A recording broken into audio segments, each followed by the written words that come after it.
سلام، امیدوارم که حالتون خوب باشه. من اشکانم. یه توضیحات خیلی ریزی راجع به تغییراتی که توی این برنامه دادم میخوام بدم، خیلی سریع و بدون اتلاف وقت. توی این ورژن جدید یه دونه بخش تست وبسوکت بهش اضافه شده و توی سرورش هم حالا دیگه نیاز به اشتراک ماهانه داره، چون که زندگی خیلی خرج داره.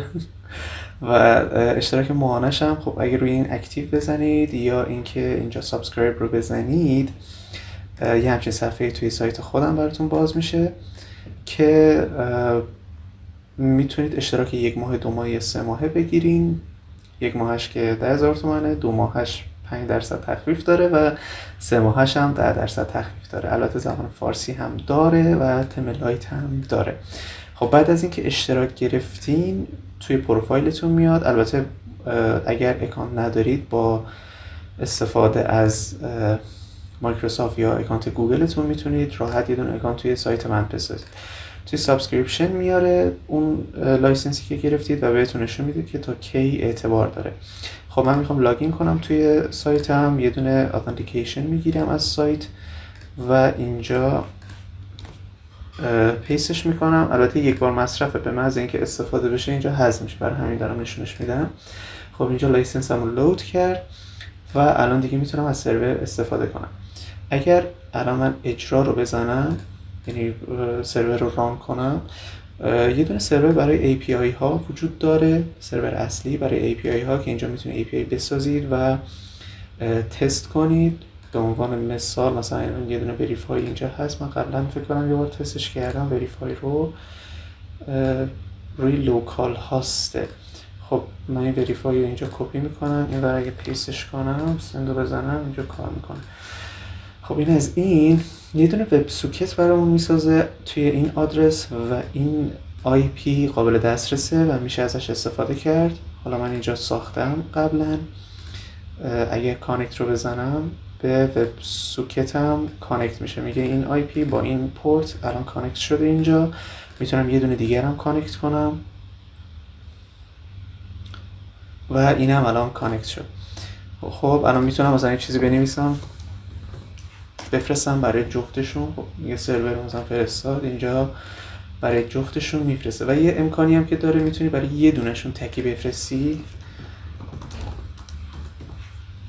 خب من اینو فقط برای این IP فرستادم، همونطور که میبینید اینجا دریافتش کرد ولی این یکی نکرد.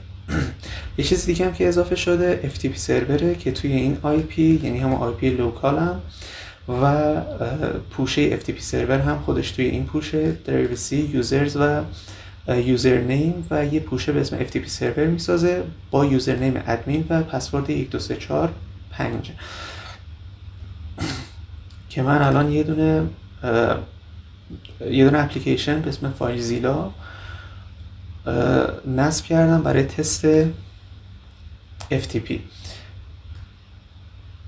IP FTP رو من برمیدارم اینجا پیست میکنم، یوزرنیمم که ادمینه، پسوردم 123455 و پورت هم 21 که الان من کانکت رو بزنم همونطور میبینید خیلی سریع کانکت میشه و میتونید فایل های داخل پوشه رو ببینید، پوشه بسازین یا اینکه